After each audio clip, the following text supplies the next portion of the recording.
नमस्कार प्यारे विद्यार्थियों, आप सभी का चैनल पर हार्दिक स्वागत है। प्यारे विद्यार्थियों, मैं चंद्र सिंह आपके सामने लेके आया हूं कक्षा 11 के इंग्लिश कंपलसरी का अर्धवार्षिक परीक्षा 2021-22 का प्रश्न पत्र, जो बिल्कुल ओरिजिनल है और मैं उसको हल करके बताऊंगा। कुछ प्रश्नों के उत्तर देखो। अपने इस वीडियो को शुरू करते हैं, पेपर को पढ़ना शुरू करते हैं। उससे पहले आप वीडियो को लाइक करें। अभी तक आपने चैनल सब्सक्राइब नहीं किया तो चैनल को सब्सक्राइब करें, घंटे का निशान दबाकर ऑल बटन पर क्लिक कर दीजिए और फेसबुक या व्हाट्सएप के माध्यम से अपने अन्य साथियों को शेयर कर दीजिए। बिल्कुल ओरिजिनल पेपर है, इसको पढ़ना शुरू करें। देखो पहला प्रश्न क्या है आपके सामने। This poet is Kalidas of India. ये कवि भारत के कालिदास है। तो देखो यहाँ पर इंडिया कालिदास को डेफिनेट कर रहा है, इसलिए डेफिनेट आर्टिकल आएगा द किस में, बी में। प्रश्न नंबर 2, आई मेट में मिला ओल्ड वुमन, एक बूढ़ी महिला से। एक का मतलब ए या एन आएगा, और ओल्ड क्या है, वावल है, स्वर है, तो ऐसी कंडीशन में स्वर में एन आएगा, व्यंजन में ए आता है तो सी आ गया। प्रश्न नंबर 3, हाउ रेगिस्तान milk do you take daily. आप रोजाना कितना दूध लेते हैं। तो अब देखो हाउ से वाक्य शुरू हो रहा है, रेगिस्तान है, उसके बाद नाउन है। तो देखो इसमें दो ही शब्द आते हैं, या तो मच या फिर मैनी। अब रेगिस्तान के बाद यदि काउंटेबल यानी गिनने वाली संख्या है तो मैनी आएगा, और अनकाउंटेबल यानी न गिनने वाली संख्या है तो मच आएगा। तो मिल्क को तो गिन नहीं सकते, इसलिए क्या आ जाएगा, मच आ जाएगा। प्रश्न number 4, knowledge is dangerous thing. ज्ञान है वो खतरनाक होता है, थोड़ा ज्ञान। ए दे का कोई मतलब नहीं रहा, ए फ्यू और ए लिटल रहा। अब देखो ए फ्यू तो आता है काउंटेबल नाउन से पहले, और ए लिटल आता है अनकाउंटेबल नाउन से। तो नॉलेज को तो हम गिन ही नहीं सकते, तो क्या आएगा, ए लिटल आएगा, यानी थोड़ा ज्ञान है वो खतरनाक होता है। आगे देखो प्रश्न number 5, sir CV Raman is Newton of India. Sir CV Raman है वो भारत के न्यूटन है। तो देखो इंडिया न्यूटन को मॉडिफाई कर रहा है या डेफिनेट कर रहा है, जैसे ऊपर मॉडिफाई या डेफिनेट कर रहा है। जैसे ऊपर इंडिया कालिदास को डेफिनेट कर रहा था, यहाँ पर भी इंडिया किसको कर रहा है, न्यूटन को कर रहा है। तो ऐसी कंडीशन में न्यूटन है वो डेफिनेट नाउन हो गया। तो आपके लिए डेफिनेट आर्टिकल क्या है, द। यहाँ पर न्यूटन व्यक्ति नहीं है, यहाँ पर एक न्यूटन पद मान लिया गया, व्यक्ति तो सीवी रमन है। तो प्यारे विद्यार्थियों, ये आपके ABCD वाले यानी अल्टरनेटिव विकल्प वाले थे। अब देखो आगे बढ़ते हैं अगले प्रश्नों की ओर। अब ये जो 5 प्रश्न हैं वो है रेगिस्तान वाले। रेगिस्तान तो है लेकिन टेंस वाले हैं ये पाँचों के पाँचों, और टेंस ब्रैकेट में दे रखा है। वर्ब, इनमें से कौन सी वर्ब इसमें आएगी। देखो टुमारो दे रेगिस्तान हियर, विल रीच या reaches. Tomorrow they will reach या रीचेज। तो देखो टुमारो आता है फ्यूचर, फ्यूचर सिंपल में, और फ्यूचर की वो हेल्पिंग वर्ब होती है विल या सेल प्लस फर्स्ट फॉर्म। तो देखो विल या सेल कहाँ है, ये देखो विल आगे तो है नहीं। सातवां देखो, the sun in the west set, यानी सूर्य है वो पूर्व पश्चिम दिशा में अस्त होता है। तो सन एक वचन है तो सेट के साथ एस लग जाएगा, सेट्स पर सेट सिंपल का वाक्य ये। प्रश्न number 8, see a lion in the forest. उसने जंगल में एक शेर देखा। तो ये पास्ट टेंस हो गया, और पास्ट टेंस में वर्ब की सेकंड फॉर्म आती है, तो सी फर्स्ट है और सा सेकंड है। प्रश्न नंबर, गॉड रेगिस्तान एवरीवेयर। भगवान प्रत्येक जगह रहता है। तो गॉड तो एक वचन है, तो एक वचन है तो फर्स्ट फॉर्म के साथ असिया ईएस आ जाएगा, तो ये होगा लिवज। गॉड लिवज एवरीवेयर, भगवान है वो प्रत्येक जगह रहता है। प्रश्न नंबर 10 देखो, आई मिल्क टू टी। मैं चाय की तुलना में मिल्क को पसंद करता हूँ, प्रीफर्स। अब देखो आई यू और बहुवचन के साथ तो फर्स्ट फॉर्म आती है, और अन्य के साथ एक वचन, एक अन्य के साथ फर्स्ट फॉर्म में असिया ईएस आता है, तो आप प्रीफर लगाते हैं, तो यहाँ पर आएगा prefer, I prefer milk to tea. ये 10% आपके टेंस के थे। अब आगे 5% फिर आ रहे हैं आपके, ये मॉडल के आ रहे हैं कि definite whether the models below are true और फॉल्स। के नीचे दिए गए पांचों वाक्यों में मॉडल का प्रयोग है, कौन सा सत्य है और कौन सा असत्य। May you live long,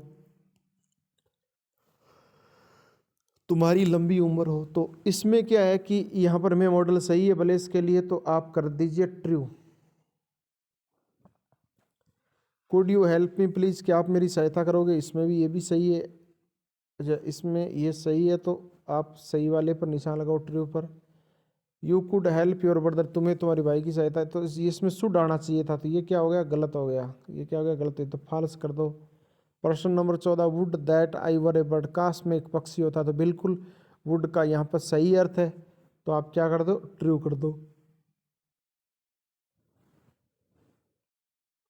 every employ must follow rules, प्रत्येक कर्मचारी को नियमों का पालन करना चाहिए। अब देखो ऑफिशियली कोई आदेश वगैरह होता है उसमें मॉडल सेल का प्रयोग होता है, कौन से मॉडल का होता है, सेल का प्रयोग होता है, तो ये फॉल्स हो गया, गलत हो गया। आगे बढ़ते हैं प्यारे विद्यार्थियों अगले प्रश्न की ओर। अगला प्रश्न देखो क्या है, प्रश्न नंबर 16 से आपको एक लाइन में उत्तर देना है। 16 क्या, how did the author's grand mother look, लेखक की दादी माँ कैसी लग रही थी। लेखक की दादी माँ जैसे और बूढ़ी महिला होती है वैसे ही लग रही थी। प्रश्न number 17, what did John ask his father, John ने अपने पिताजी को क्या पूछा। प्रश्न नंबर 18, हु वाज तुतनखामुन, तुतनखामुन कौन था। आगे बढ़ते हैं अगले प्रश्न की ओर। अगला प्रश्न देखो क्या है आपका, which photograph is the poetess talking about, कि विच फोटोग्राफ, कौन सा photograph is the poetess talking about, यानी किस फोटोग्राफ के बारे में कवियत्री बातें कर रही है। 19वां हो गया। 20 नंबर देखो, विच season of the year of the poet talking about, यहाँ पर कवि किस सीजन की ऋतु की बात कर रहा है, तो वो सीजन है आपका स्प्रिंग, यानी बसंत ऋतु है। कौन सी ऋतु है, बसंत, spring season. How did Aram conclude that Mourad had stolen the horse, यानी किस प्रकार से आरम ने मोरेड को घोड़ा चुराने के लिए प्रेरित कर लिया था।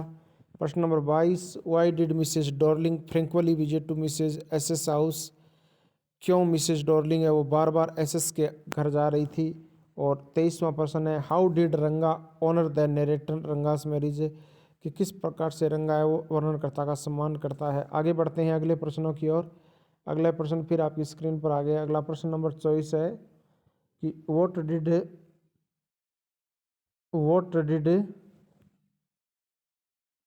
Mister coach think of Albert, mister coach है वो थिंक के बारे में क्या सोचते थे। और प्रश्न नंबर 25 देखो, इट्स साइलेंस साइलेंस एक्सप्लेन, ये फोटोग्राफ की एक पंक्ति है, इसको आपको एक्सप्लेन करना है। 26 देखो, what was the Pharaoh's curse, Pharaoh का क्या शराब था। प्रश्न number 27, why is the image of the engine evoked by the poet, the laburnum top से है। प्रश्न number 28, how is the relationship between a writer and is grandmother. 28वां प्रश्न कह रहा है कि लेखक और उसकी दादी माँ के बीच में कैसा रिश्ता था, तो बहुत अच्छा रिश्ता था भाई, ग्रामीण अंचल के अंदर तो, यानी दोनों एक साथ जाते थे, दादी मंदिर के अंदर पुस्तक पढ़ती और बच्चा पढ़ता था, और वैसे भी दादी इसको उठाती थी, इसको नाश्ता वगैरह तैयार करके देती थी, तो संबंध दोनों का बहुत अच्छा था। आगे बढ़ते हैं प्रश्न नंबर 29 की ओर। प्रश्न नंबर 29 क्या है, right A article in about 80 words on A morning walk, morning walk पर आपको 80 शब्दों में क्या लिखना है, आर्टिकल लिखना है, निबंध लिखना है। और इसके नीचे दे रखा है 30 नंबर प्रश्न। 30 नंबर प्रश्न में क्या दे रखा है, your school celebrate a 2 days Van Mahotsav programme last week, write a report on it in about 80 words, आपका विद्यालय है वो 2 दिनों का वन महोत्सव प्रोग्राम आयोजित करके आया है लास्ट वीक को, आपको एक रिपोर्ट तैयार करनी है। राइट और अथवा में क्या देख रखा है, right a speech in about 80 words on the importance of yoga, importance of yoga पर आपको 80 शब्दों में क्या लिखना है, आर्टिकल लिखना है। तो आप लिख देना, योगा पर लिख देना या फिर वन महोत्सव पर लिख देना। प्रश्न number 31, write a letter to the collector of your district to ban the use of loudspeaker, यानी लाउड स्पीकर को बंद करवाने के लिए कलेक्टर को आपको क्या लिखना है, पत्र लिखना है, कलेक्टर को पत्र लिखना है। और इसके अथवा में है, imagine you are Manoj, student of class 11th government school,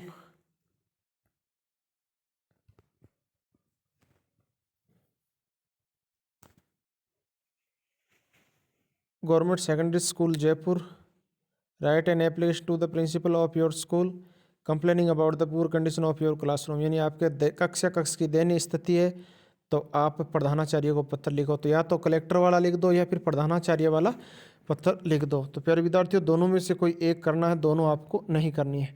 प्यारे विद्यार्थियों, ये जो पेपर आया है वो बीकानेर से आया है। कहाँ से आया है? बीकानेर से। बीकानेर का ये ओरिजिनल पेपर है। कई जगह पेपर हो गए हैं अंग्रेजी के और कई जगह नहीं हुए हैं। जो नहीं हुए हैं वो बच्चे इसकी हेल्प ले सकते, सहायता ले सकते। इसको केवल अभ्यास प्रश्न पत्र मानना, क्योंकि पेपर तो ओरिजिनल है परंतु हर एक ज़िले में अलग अलग पेपर आता है। यानी 33 ज़िले हैं तो पेपर भी कितने प्रकार के होंगे? 33 प्रकार के पेपर होंगे। तो आप केवल यूट्यूब या गूगल पर निर्भर मत रहना। अगर आगे कोई वीडियो आता है तो वीडियो देख लिया करो, अन्यथा रहने दिया करो। तो मेरे विद्यार्थियों, इस चीज़ का आपको बिल्कुल फोकस करके रखना है। वैसे भी आप कक्षा 11 के विद्यार्थी इतना तो समझते होंगे कि पेपर कभी भी पहले नहीं आता। ये वही पेपर होते हैं जो पहले से आए हुए होते हैं।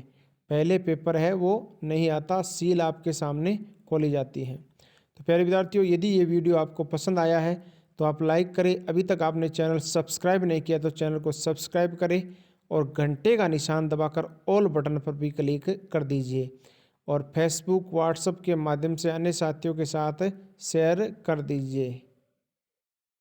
प्यारे विद्यार्थियों, अगली क्लास में मिलेंगे, तब तक के लिए जय हिंद, जय भारत, वंदे मातरम।